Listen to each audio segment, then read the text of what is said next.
What's happening, y'all? This is Andrew from Mirror Music 99, back with another reaction for Nas's Magic 3. This one is going to be for JODECI member, which I'm kind of excited about doing, being that I'm from Charlotte, and Coop is too. I mean, or at least partially.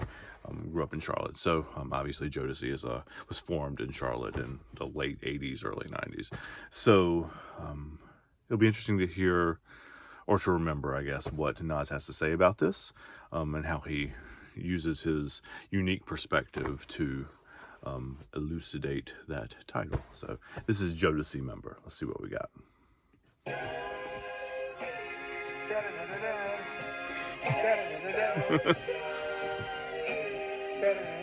Is that little thing, the da-da-da-da, is that a Wolf of Wall Street thing too? I mean, you told me that the previous time he did that, like earlier in the album, that was from Wolf of Wall Street. Is that from there too?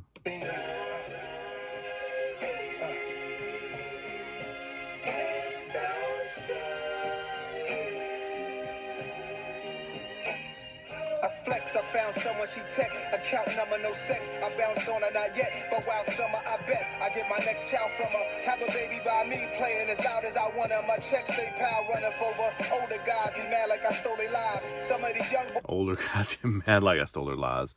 Lives? Wives? Lies? Hold on. What does he say? My checks they pile running over. Older guys be mad like I stole their lives. He says I stole their lies, but that's one of those fun Nas turns of phrase, because he's saying lies. I think I don't have the lyrics pulled up. I think he's saying lies, but the word sounds, because of the I sound, the assonance there, it sounds a little bit like lives. I stole their lives. Mad because I stole their wives too. He doesn't say either of those things specifically, but especially given that he's talking about women in the first 8 or 10 bars before that. Your ear, or my ear anyway, wants to fill in wives or fill in lives there, which would be things that also that the man is mad about. So it's a magic trick, right? It's a magic trick, which is a different twist on the theme of magic that he's running through this album and the Magic series.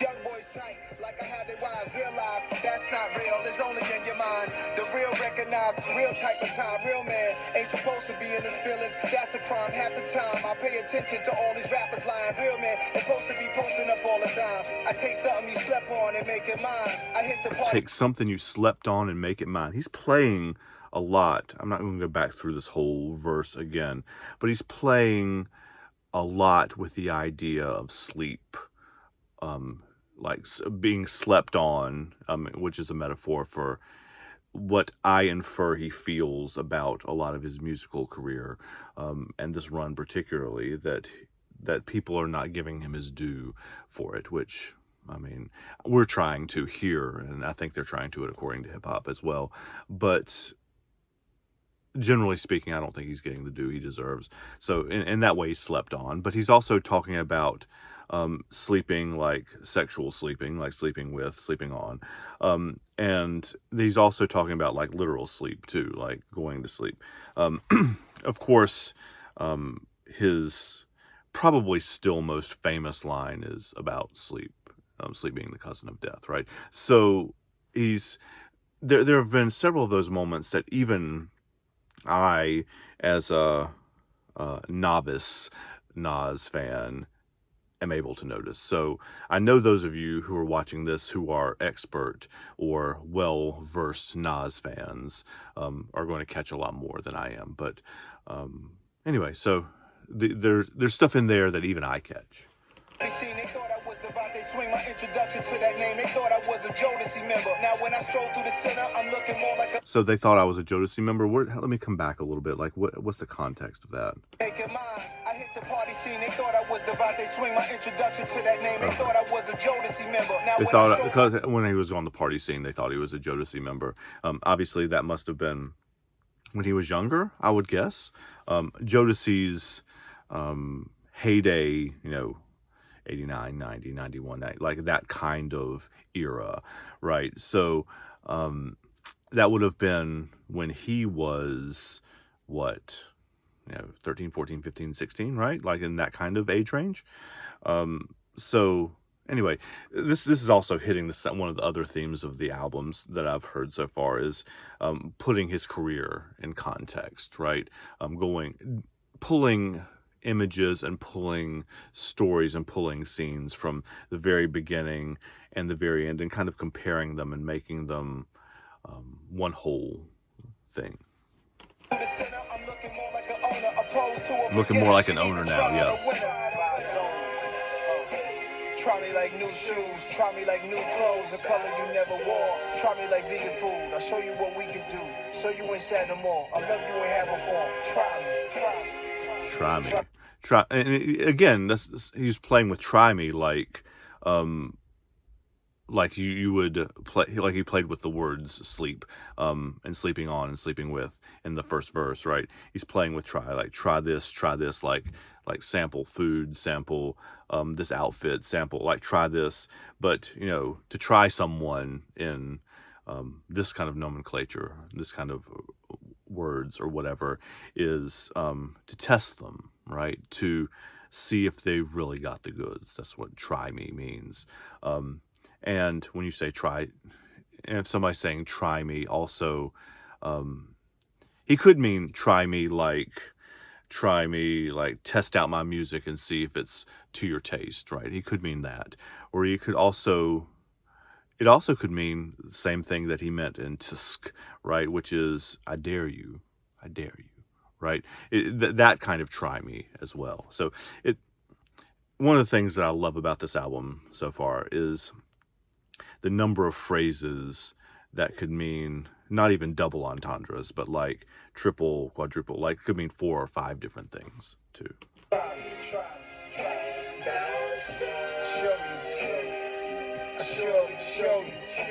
Surely show you. 20s on you, not hundreds you spend less. A balance like a one-wheel unicyclist uphill. Balance like a one-wheel unicyclist. What a bar.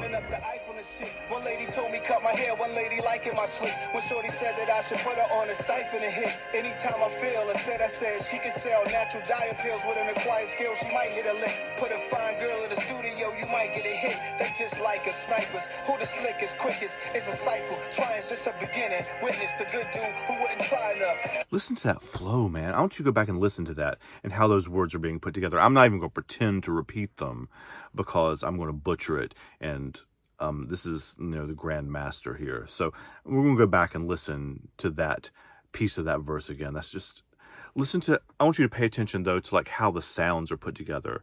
The eyes, especially the eyes, sniper and side. There's that. There's a couple other sounds that he repeats in ways that you wouldn't expect. So listen again. One lady told me cut my hair, one lady liking my tweet. When shorty said that I should put her on a siphon and hit. Anytime I feel, instead I said she could sell natural diet pills with an acquired skill, she might hit a lick. Put a fine girl in the studio, you might get a hit. They just like us snipers. Who the slickest, quickest? It's a cycle. Trying's just a beginning. Witness the good dude who wouldn't try enough. Oh, he's playing with the eyes, both kinds of eye sounds. Does that make sense? Like the the with, and hold on, what else does he say?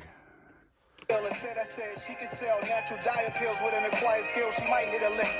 Might hit a lick, like the hit lick, the sound, right? He's got that going on. And he's also got the eye, the sniper, and the guy, and the die, and the whatever. So he's using the same letter kind of sound, but he's using it 2 different ways even. Like it's remarkably intricate. Fine girl in the studio, you might get a hit. They just like us snipers. Who the slickest, quickest? It's and the ear too, slickest, quickest. Witness the good dude who wouldn't try enough. Gang could have had it all. Denim and leather, no white club, but tatted arms. Try me like staying off your phone with some real shit going on. Try me like some threads in the fitting room. Try me like putting new art on the wall in the living room. Saturday morning vacuum, trying out a new rap tune. Vibes only. So he's talking about music there too, but he's also talking about try me out, like as a, I mean, if given the context of, put a fine girl in the studio, you might get a hit. I mean, he's making fun of the music industry there too a little bit, but also given with the first verse and some of the content of the second verse, he's also suggesting sort of himself, not just his music, but himself as a piece of art to try on, so to speak, right? Or to try, which is an interesting way to conceive of himself, as a, not an object exactly, but as, um, as something different than a human anyway. I mean, does that make sense? I don't know if that makes sense. It made sense in my head when I said it. Tell me in the comments, and we can kind of tease out that thought a little bit. Like new shoes, try me like new clothes, color you never wore. Try me like vegan food, I'll show you what we can do. Show you ain't sad no more. I love you ain't have before. Show you what we can do till we can't be, till we're not sad no more. Right? That is what I mean. Like that, the try me. I don't want to say it's exactly sexual, but he's definitely like, he's tilting the phrase "try me" in about 5 different directions. So it's almost like he's holding up a diamond, right? And you're like, he's spinning it around so you can see, all the facets and all the different possible meanings of it. And I love art like this. Hip hop does it better than just about any other kind of art, but all poetry I love when it takes a phrase like "try me" in this case, and tilts it a whole bunch of different directions to kind of tease out different possible meanings from it. It's fascinating to see a great artist do that.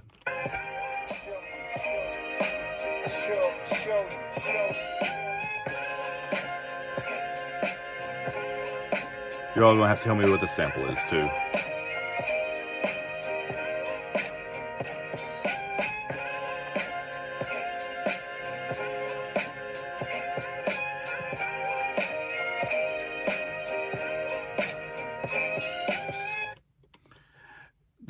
I've noticed this too, that most of these songs, like, you see a lot of songs fade out, kind of, especially that was what, 30 seconds of instrumental at the end, or maybe 15 seconds of instrumental at the end. You see them kind of fading out a little bit. That's kind of an old R&B trope. They kind of fade out.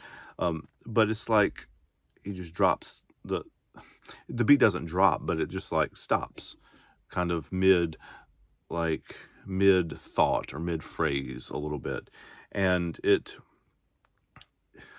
unsettles is not the word exactly, but it snaps you out of, because you're just kind of grooving along or whatever, and it just kind of stops, and you're like, wait, and then, and it only stops for like a couple seconds, and then it jumps into the next song too. So it is a way to catch your attention, right? It's a new thing to try, so to speak.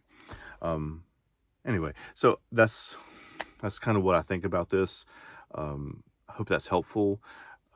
It's a fascinating song. Again, it's a fascinating piece of art, just like a part of the larger painting that is Magic 3. So take care, y'all. We'll see you next time.